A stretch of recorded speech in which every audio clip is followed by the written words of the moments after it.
I think the way you've advocated about this workshop and your own personal experiences, which we had the privilege of hearing from you on a one-to-one basis, gave me the impetus to be part of this workshop. And I really enjoyed it. For me, this is a dream come true that this has happened. Today we have completed the second workshop. It's a dream come true. Started when I was working with Johns Hopkins University as the communication advisor for the media program, and I was part of the team with Vistar project. That was a project in the area of newborn health and maternal health for the states of Jharkhand and UP, as well as government of India. So we were providing technical support to the government for upscaling certain best practices in India. And it was a new project, some $1 million funded by USAID, and I was one of the team members in 2006. So when we started with the project, Birgit and Ward were invited by Intra Health and USAID to India to help us develop the strategic plan, vision, mission, job responsibilities, and everything that is supposed to be there in any organization through Tools of Genuine Contact program, because they are the founders of GC work in the world. So they were brought to India to help us do that. So when I sat through their first workshop, I think that was whole person process facilitation to India. After 3 days, instantly I felt a connect that whatever they are teaching in this workshop, that is how I've been brought up. That is what we have been reading in our scriptures across various faiths and belief systems. So the connect was very deep. At the same time, I could feel the simplicity and power of this work. That is very simple to learn. One can really learn and apply it.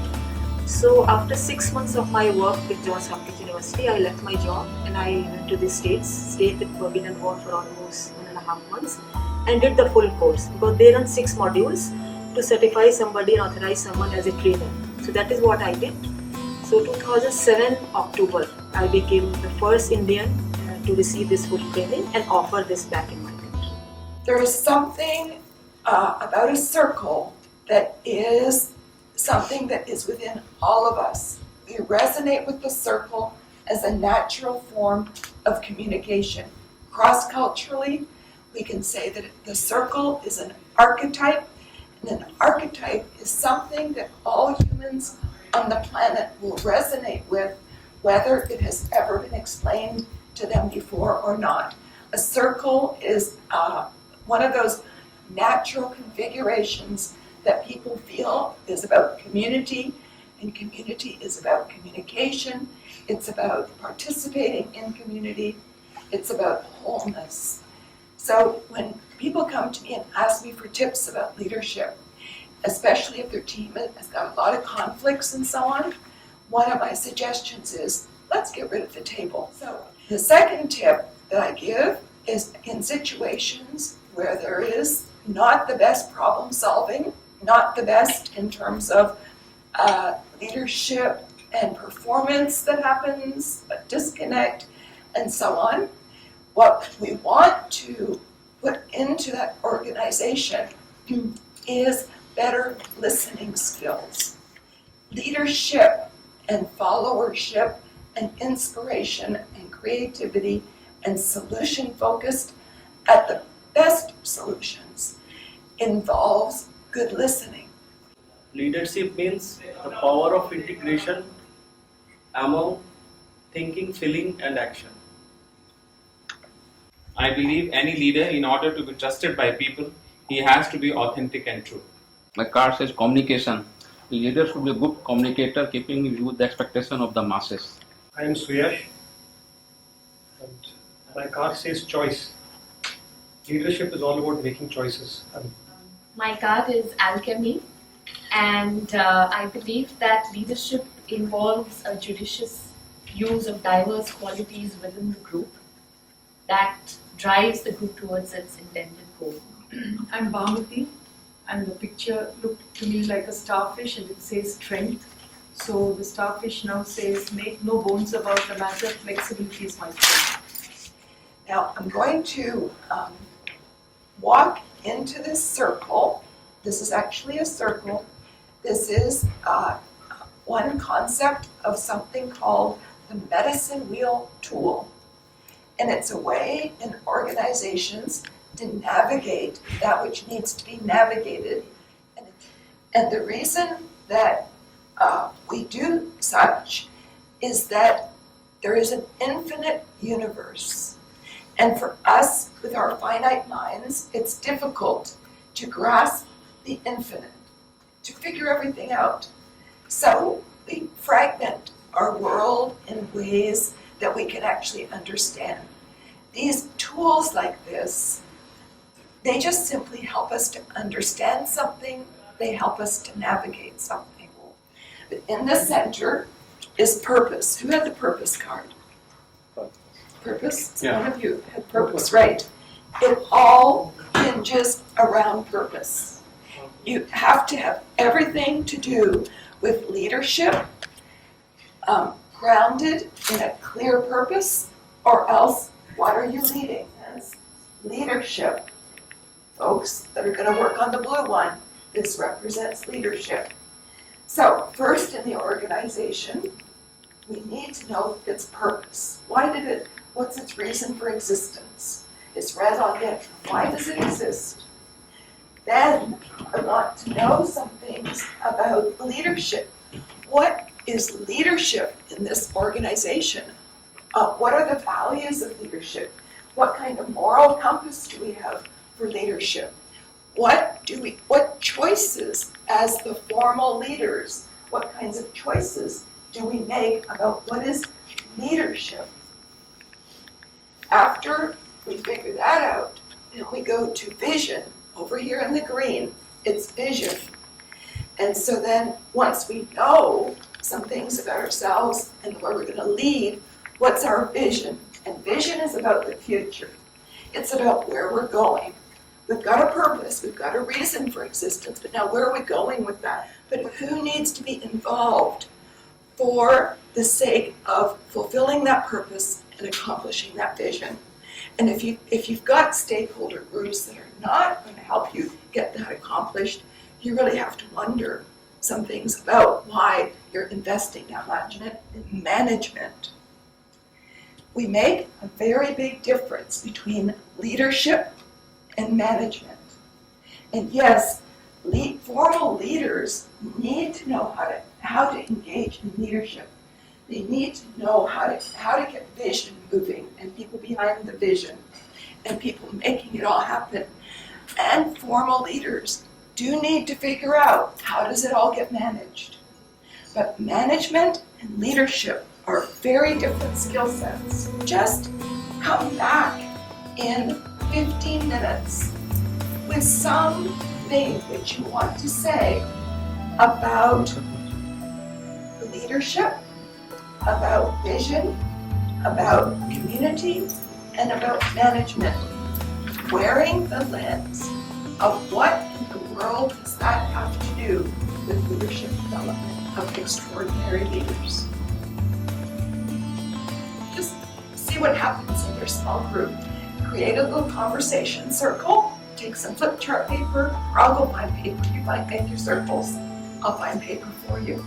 And just be prepared in 15 minutes to come back to say some things about what you currently think is right to do with that aspect of leadership development. I would ask you, those of you who discuss leadership, what do you have to say to us? What would you like to share with us? We realize that leadership essentially is a lot about the group itself. So the group decides the leader. In terms of the group, the vision, the purpose, the management, and the capabilities, they're all interlinked.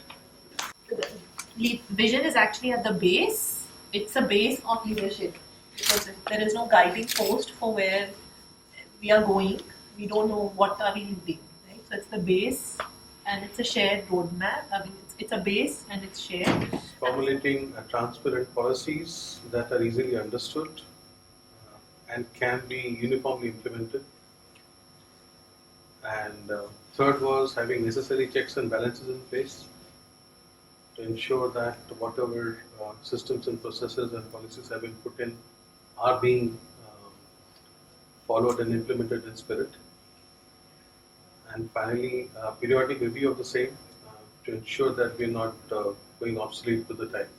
And so there's still a dominant culture on the planet that only the formal leaders could create the vision. Now, at the same time, we were not actually taught something about leadership. It might have been called leadership, but it was very much about how you manage people, including the span of control. Well, if you have heard that phrase, span of control, it means how many people do you have control over, along, of course, with the resources and systems and so on. But it's a span of control. That's in the vocabulary. My definition of an extraordinary leader is a leader who has wrestled with personal perspectives about is the wisdom to do what is needed inside of the organization. If we use participatory methods, can we actually pull out the wisdom? Is the wisdom really there to find the solutions that we need to find as an organization? So very interesting, and this whole circle sitting arrangement is also something very nice because we're looking at each other. There's no barrier in between. This is the first contact, the genuine contact. And I would say this is There was not even a single point when we questioned each other, when there was cross questioning. There was always addition to the ideas, and that ideas, all those ideas has in fact enriched us and made us stronger with it. Thank you very much. It's always wonderful to see a lot of familiar friends, and also Birgit, thank you very much for doing this extended session so that we could get a flavor of what you've been doing on the past 5 days. I want to thank you for inviting Suyesh also, so that it will be easy for me to answer his question, like what generally we do when we come for these workshops. Because I have been coming for these workshops, and generally whenever he asks me like what was the experience, I said very nice, very good. Then the next question would be what do you do, and also you have really made my job very easy. Trying to understand leadership in a different context over here was interesting.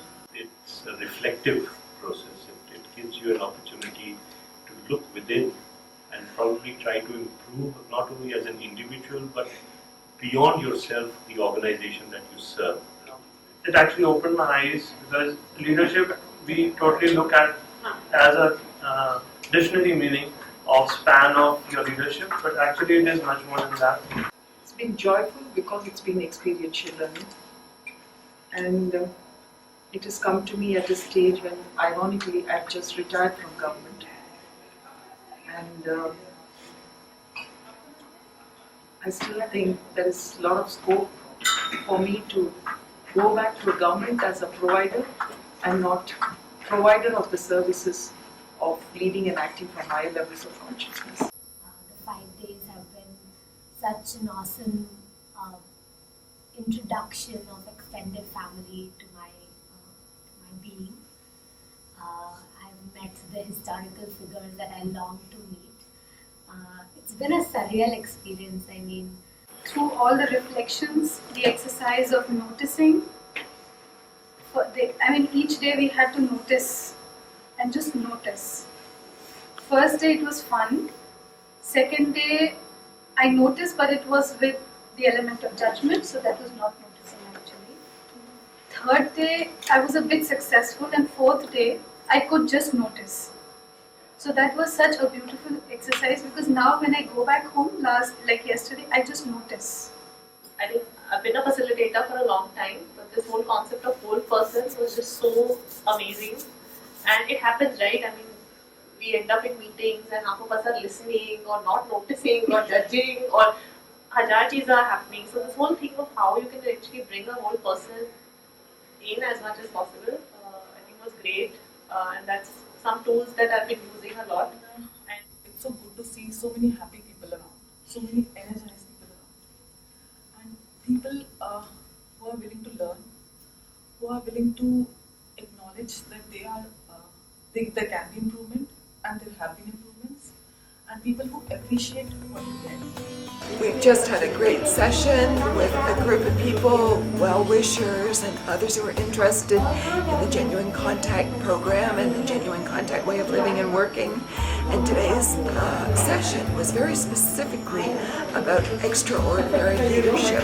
What does it mean? And the session was well received, lots of good inputs, lots of ideas on what it means to engage in the act of leadership. So from my perspective, it was a wonderful event. I was very unfortunate because I attended only the concluding session. So I could get some few points and again a juncture to join it mentally.